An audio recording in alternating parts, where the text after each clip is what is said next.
तो पूरे 200 साल के लंबे इंतजार के बाद, जो कि मुझे मालूम है कि कोई भी नहीं कर रहा था, तुम्हारे लिए फिर से एक नई वीडियो हाजिर है। अब इतने दिनों से वीडियो अपलोड क्यों नहीं हुई, मुझे मालूम है कि तुम्हें यह सब जानने में जरा भी इंटरेस्ट नहीं है, इसलिए हम डायरेक्ट वीडियो शुरू करते हैं। तो आज की वीडियो में तुम्हें लोड फैक्टर के बारे में बहुत ही ज्यादा जरूरी जानकारी देखने को मिलेगी, इसलिए बस वीडियो के लास्ट तक चिपके रहो। और जिन्होंने अब तक सब्सक्राइब नहीं किया है वो जरूर कर लो, क्योंकि ये उतना ही जरूरी है जितना रात को सोने से पहले मोबाइल डाटा का ऑफ करना जरूरी है। और साथ में घंटी दबा के ऑल पे भी क्लिक कर देना। अब लोड फैक्टर कुछ भी नहीं है, ये सिर्फ एक रेशो है। रेशो मतलब अनुपात। अब किस किस का अनुपात? तो किसी भी पर्टिकुलर टाइम पीरियड के अंदर तुमने कितनी इलेक्ट्रिकल एनर्जी यानी कि विद्युत ऊर्जा का इस्तेमाल किया है और उस टाइम पीरियड के अंदर तुम्हारी मैक्सिमम डिमांड क्या थी, ये दोनों चीजों का रेशो है। मतलब तुम्हारा load factor is equal to हो गया किलोवाट आवर, जिसको हम यूनिट भी बोलते हैं, divided by maximum demand into time. और यहां पे जो टाइम है यह आएगा आवर्स में, क्योंकि यहां पे जो हमारा किलोवाट आवर है इसमें आवर की यूनिट है। ठीक है। अब फॉर एग्जांपल मान लो मेरी एक महीने की जो यूनिट थी, जो एक महीने का बिल था वो था 300, मतलब मैंने एक महीने में 300 यूनिट का इस्तेमाल किया है। तो 300 डिवाइडेड बाय मेरी उस महीने की मैक्सिमम डिमांड मान लो थी 1 किलोवाट। अब ये मैक्सिमम डिमांड क्या है, अगर ये भी जानना चाहते हो तो वीडियो का लिंक तुम्हें डिस्क्रिप्शन में मिल जाएगा। फिलहाल मोटा मोटा समझो, किसी भी पर्टिकुलर टाइम पीरियड के अंदर मैंने कितना मैक्सिमम से मैक्सिमम लोड अपनी सप्लाई पे एक साथ चलाया है, वो कहलाएगी मेरी मैक्सिमम डिमांड। ठीक। अब इनटू ये मैं निकाल रहा हूं एक महीने का, तो इनटू 30, और ये टाइम यहां पे आना था आवर्स में। अब 30 दिन में कितने आवर्स होंगे? एक दिन में होते हैं 24 घंटे, तो 30 दिन में कितने होंगे?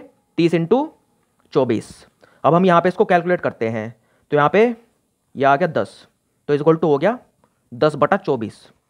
अब यहां पे तुम्हें एक बात ध्यान रखनी है, जो भी हमारे यहां पे बिल आएगा वो होना चाहिए किलोवाट आवर में, और हमारी मैक्सिमम डिमांड होनी चाहिए किलोवाट में। यहां पे जो मैक्सिमम डिमांड है वो पावर को दर्शाती है कि हमने एक साथ अपनी सप्लाई से कितना पावर खींचा है। ठीक। और यहां पे किलोवाट आवर दर्शाता है एनर्जी को, कि हमने एक महीने में कितनी इलेक्ट्रिकल एनर्जी का यूज किया है। तो ऊपर आएगी एनर्जी, वो भी किलोवाट आवर में, और नीचे आएगी मैक्सिमम डिमांड, वो भी किलोवाट में, ना कि वाट में। ठीक। तो यहाँ पे किलोवाट से किलोवाट कट गया, यहाँ पे ये मैक्सिमम डिमांड थी किलोवाट में, तो ऐसे कट गया। यहाँ पे आ गया तुम्हारा 10/24। ठीक। अब हम इसको कैलकुलेट करें तो आएगा लगभग 0.43 या फिर 0.45 के आसपास आएगा। तो यहाँ पे तुम्हारा लोड फैक्टर हो गया 0.43।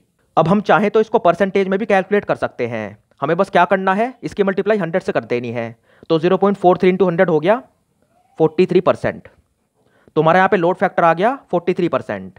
अब एक बात हमेशा ध्यान रखनी है, जो लोड फैक्टर है वो हमेशा 0 से 1 के बीच में हो सकता है, 0 से लेके 1 के बीच में, वो कभी भी 1 से ऊपर या फिर 0 से नीचे नहीं हो सकता।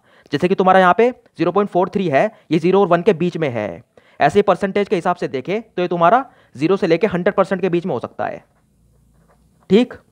अब हमने यहाँ पे लोड फैक्टर तो कैलकुलेट कर लिया, लेकिन असल में इस लोड फैक्टर का मतलब क्या है? यहाँ पे जो हमारी वैल्यू निकली है 0.43, इसका आखिर मतलब क्या है, ये हमें क्या दर्शाता है?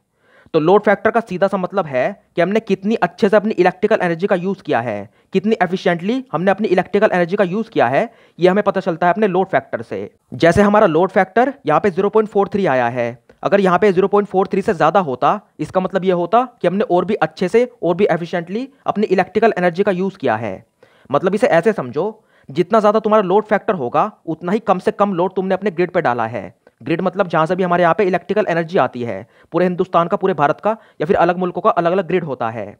तो जितना अच्छा तुम्हारा लोड फैक्टर, उतना ही कम लोड तुमने अपने ग्रिड पे डाला है। अब लोड फैक्टर को हम ज्यादा से ज्यादा कैसे कर सकते हैं?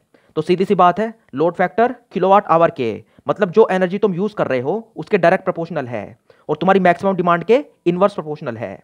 मतलब जितना ज्यादा तुम्हारा बिल आएगा उतना ही ज्यादा तुम्हारा लोड फैक्टर अच्छा होगा, और जितनी कम तुम्हारी मैक्सिमम डिमांड होगी उतना ही बेहतर तुम्हारा लोड फैक्टर होगा।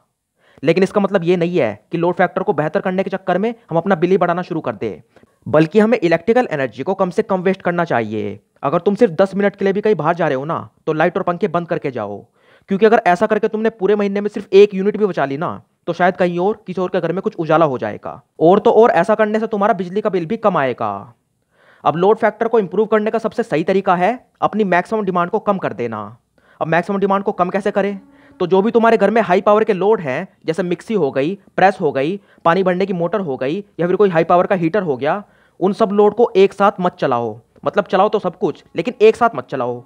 फॉर एग्जाम्पल, अगर अभी तुम प्रेस चला रहे हो तो मिक्सी बाद में चला लेना, प्रेस और मिक्सी एक साथ मत चलाओ। अगर अभी मिक्सी चला रहे हो तो जो पानी भरने की मोटर है उसको बाद में चला लेना। ऐसा करने से तुम्हारी मैक्सिमम डिमांड कम होगी और लोड फैक्टर इंक्रीज हो जाएगा।